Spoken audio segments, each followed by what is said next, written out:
Olá, meu irmão, sejam muito bem-vindos aqui ao nosso canal 365 Dias de Favor. Eu sou o Lélio Castro e você está aqui em mais um episódio, que é o episódio 14 dessa série de 365 dias do ano, vivendo o favor de Deus.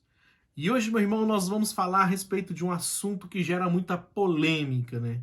Alguns vão no extremo que tudo é dinheiro, outros vão em outro extremo que crente não pode, em momento algum, prosperar e ser rico.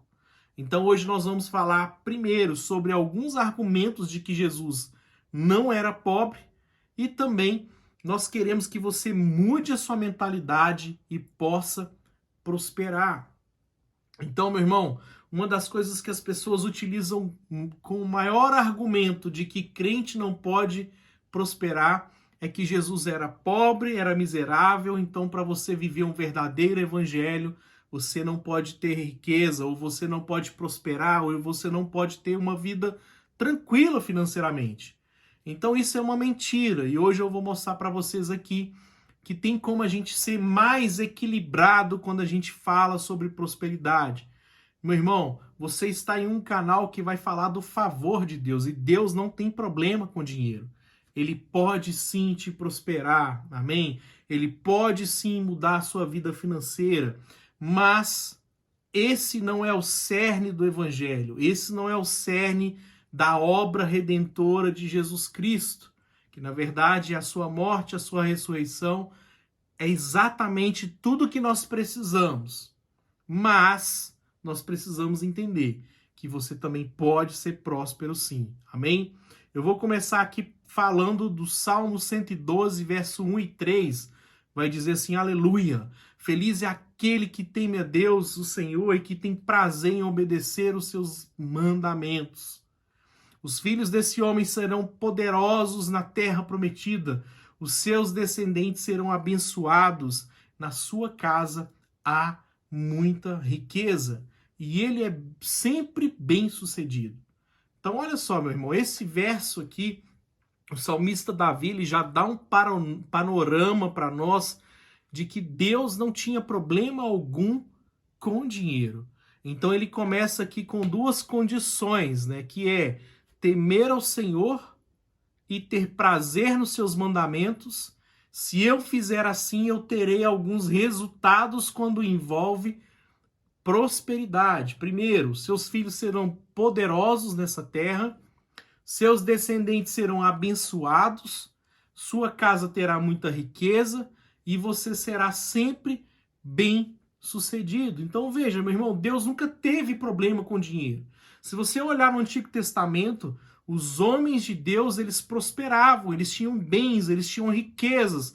Então, para Deus não era um problema isso. Agora, a grande pergunta é, Lélio, e no Novo Testamento, riqueza, prosperidade, dinheiro, é problema para Deus? Também não.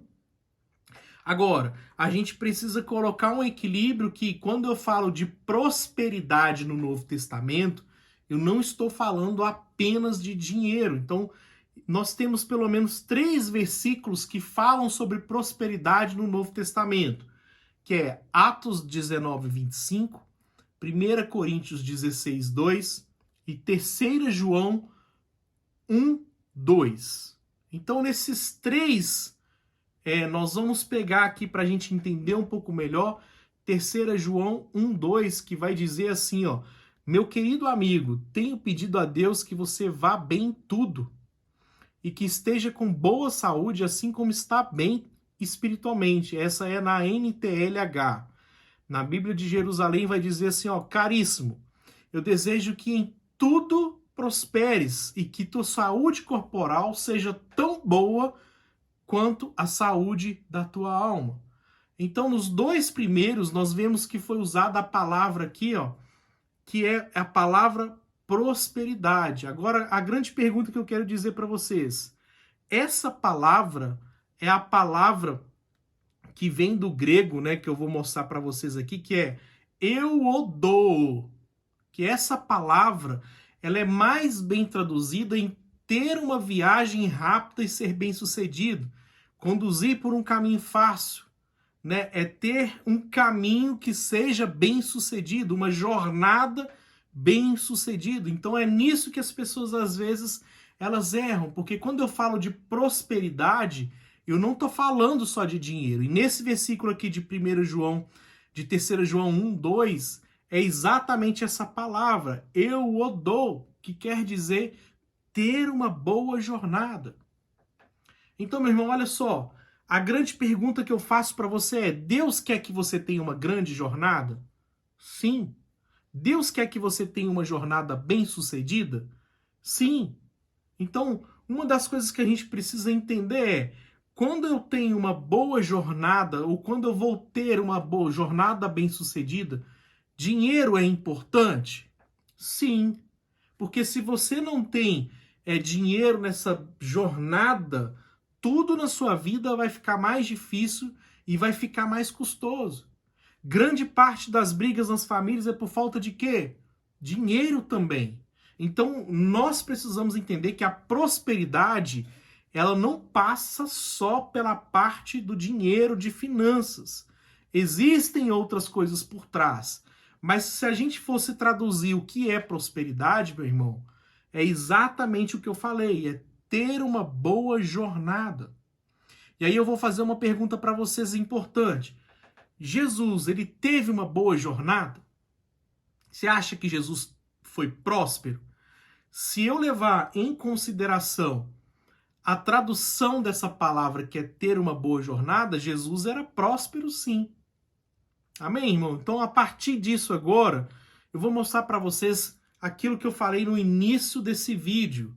Jesus, ele não era pobre e miserável. Ele teve uma boa jornada, ele foi próspero na sua caminhada.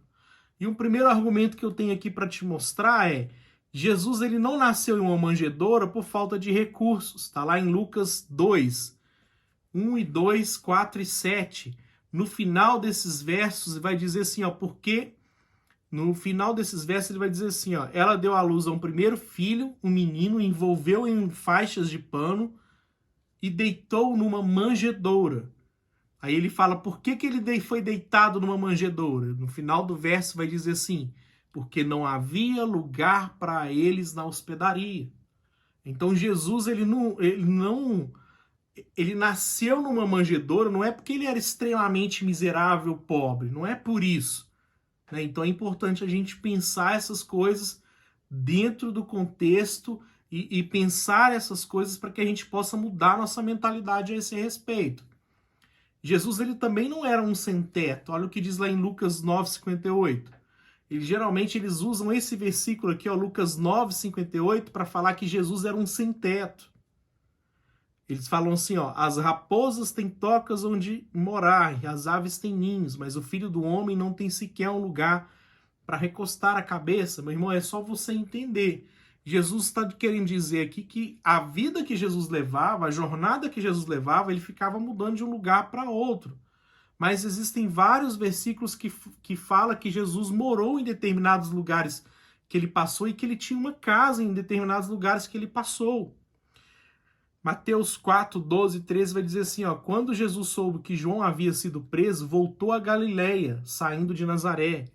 Então ele mudou-se para Cafarnaum, junto do mar da Galileia, na região de Zebulon e Naftali. Então olha para você entender que Jesus havia em alguns lugares que ele passava e ele morava.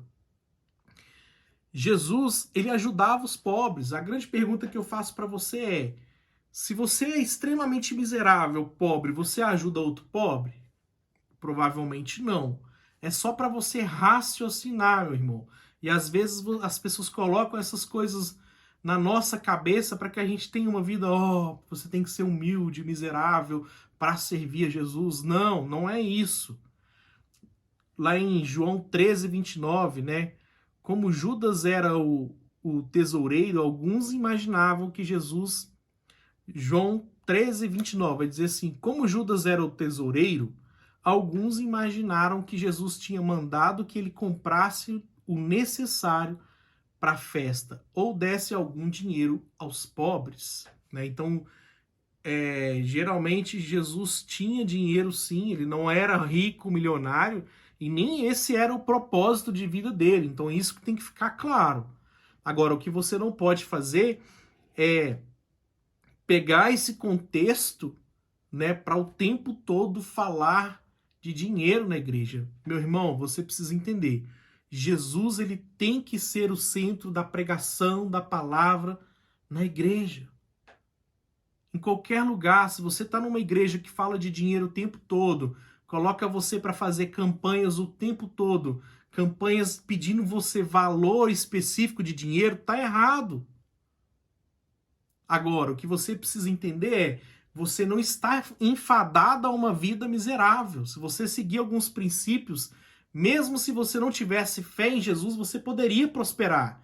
A prosperidade está aí para todo mundo se você seguir alguns princípios. Agora, não dá para também a gente usar a Bíblia para dizer que você tem que ser miserável. Tá errado. E eu acredito muito que Jesus pode sim te prosperar, pode sim te dar uma jornada de riqueza, pode sim te dar uma jornada abençoada e você pode viver grandes coisas na área financeira em Deus. Eu acredito nisso. Agora, esse não é o cerne do evangelho e da obra de Jesus. Outra pergunta que a gente precisa fazer: Adão e Eva experimentaram miséria e pobreza? Não. Então, são coisas que a gente tem que questionar. Deus não quer que você vive na pobreza e na miséria a vida inteira. Ele quer que você avance. Nós servimos um Deus que quer que a gente avance, quer que a gente melhore. Cada vez mais Ele quer nos favorecer e também nessa área. Amém? Olha que interessante, Jesus tinha mantenedores no seu ministério. Está lá em Lucas 8, vai dizer assim, ó, pouco tempo depois, Jesus começou a percorrer as cidades e os povoados vizinhos, anunciando as boas novas a respeito do reino de Deus. Iam com ele os 12 e também algumas mulheres que tinham sido curadas de espíritos impuros e enfermidades. Entre elas estavam Maria Madalena, de quem ele havia expulsado 7 demônios, Joana, esposa de Cusa, administrador de Herodes, Susana e muitas outras que contribuíam com seus próprios recursos para o sustento de Jesus e seus discípulos. A obra que Jesus fazia, o propósito de Jesus, meu irmão, de chegar até a cruz, morrer e ressuscitar, ele também aconteceu porque tinha alguém por trás que contribuíam com recursos para que essa jornada fosse próspera. Amém? Por fim, Jesus se fez pobre, 2 Coríntios 8:9. Se você ler todo o contexto desse verso, você vai ver que o apóstolo Paulo está falando sobre dinheiro, sobre doar dinheiro na igreja para que a obra continuasse. E no final ele vai dizer, ó, vocês conhecem, irmãos, a graça de nosso Senhor Jesus. Embora fosse rico, por amor a vocês, ele se fez pobre, para que por meio da pobreza dele vocês se tornassem ricos. Então, meu irmão, Jesus viveu uma vida humilde, viveu uma vida pobre, não foi porque ele nasceu assim pobre e miserável, não. Foi porque ele se abdicou dessa riqueza para que nós hoje pudéssemos também viver riquezas. O que ele está dizendo aqui é a obra de substituição, né? Jesus, sendo rico, se fez pobre, para que por meio da pobreza agora nós pudéssemos nos tornar ricos. E eu acredito muito nisso. Deus é o maior interessado em te favorecer, meu irmão. Se você tem um coração generoso, se você tem um coração voltado para a obra, um coração alinhado com Jesus, eu acredito sim que você pode prosperar e abençoar a vida de outras pessoas. Mas se você está em um lugar, meu irmão, que fala de dinheiro o tempo todo, que prega dinheiro o tempo todo, que condiciona o evangelho a dinheiro, está errado. Então, meu irmão, que você possa mudar sua mentalidade a respeito de dinheiro, que você possa mudar sua mentalidade a respeito de prosperidade e você viva 365 dias de favor, porque eu creio que Deus pode sim te abençoar nessa área. Então, meu irmão, se você curtiu aqui esse vídeo, comente, compartilhe, envie para as pessoas serem abençoadas lá no WhatsApp, porque, meu irmão, saiba disso, Jesus não era um pobre coitado. Jesus viveu uma vida próspera para que a sua jornada se cumprisse, o seu propósito se cumprisse. Então, Deus te abençoe e até.